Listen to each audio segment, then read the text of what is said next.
I know I'm not necessarily breaking new ground when I say the legal system in the United States of America might be a little bit corrupt. This story that we're going to cover today is going to kind of highlight that a little bit, because a guy that was sentenced to 45 years in prison for killing a guy just got his whole case overturned. We're talking about the former drummer from Hatebreed, Nickel P. His legal name is way too hard for me to say, so I will just be calling him Nickel P or Nick throughout this entire video. Hey ladies, how's it going? Dan Frampton here, and today we're going to be talking about a murder most foul, okay? Some guy from a band killed another guy, okay? And for some reason, not the whole world is talking about this. And I think one of the reasons why not the whole world is talking about this is because it's a former drummer of the band Hatebreed. But anyway, who's Hatebreed?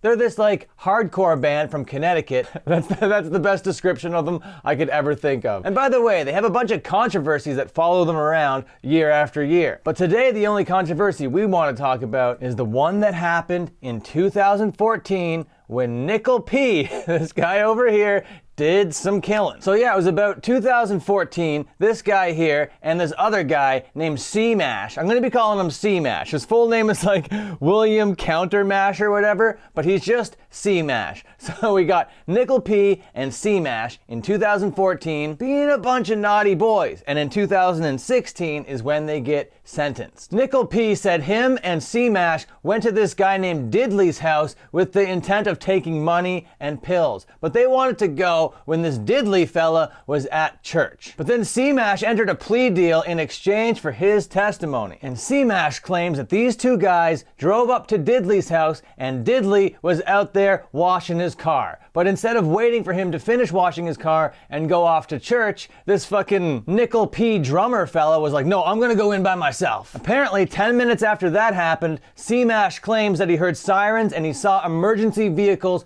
pull up. So then he booted it. As C-Mash was driving off, apparently Nickel P was running up a side street beside him. And later on, C-Mash claims that Nickel P over here told him that he shot Diddley in the dick and guts. A part of C-Mash's plea deal was that he would get no more than 18 years and that his felony murder charge would be dropped. He would only be charged for accessory to burglary and manslaughter. But of course, Nickel P has a complete different telling of these events. Nickel P claims instead of going there for pills and money to rob this Diddley fella, they were going there to collect a $400 debt. Now already these two stories are off to completely different starts. Nick claims when they got there, C-Mash was all like, okay buddy, come in with me, cover me. And then when they got in, they got up to the stairs. Apparently, C-Mash handed Nickel P the gun like a football. This is where Nick claims that C-Mash and Diddley had an argument over this $400, and that's when he got stabbed in the dick. And as this angry as hell 300-pound Diddley guy was stabbed in the dick, he was getting so irate and so angry that Nickel P over here claims that Diddley charged him, and during this charging of him, the gun accidentally went off. So that's why Diddley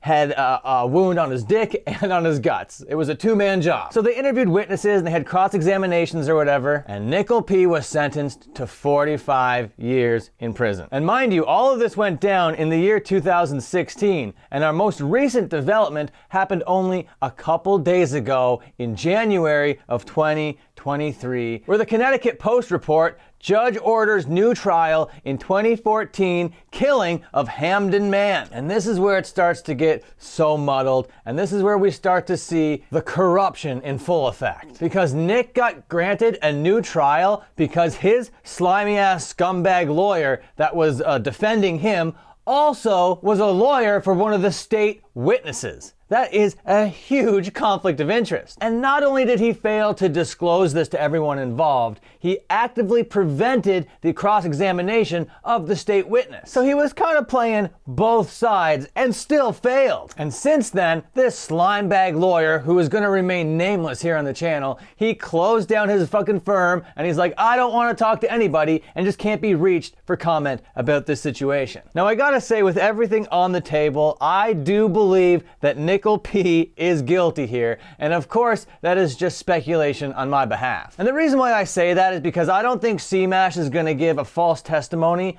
after doing a plea deal or whatever. So as of now, we have yet to get a date for this new trial, but I hope that it stays on my radar because I want updates. And to be fair, Nickel P only drummed for Hatebreed for maybe a year in the 90s and doesn't really appear on any records, so he's not really in canon like one of their drummers. But it's just an interesting piece of trivia that he was once their drummer, and he served 45 years in jail for murder. Well, I guess not that part anymore. So that's the Hatebreed murder story. If you liked it, please like, comment, and subscribe. Ring the bell if you're cool as hell, and until my next upload, watch another upload.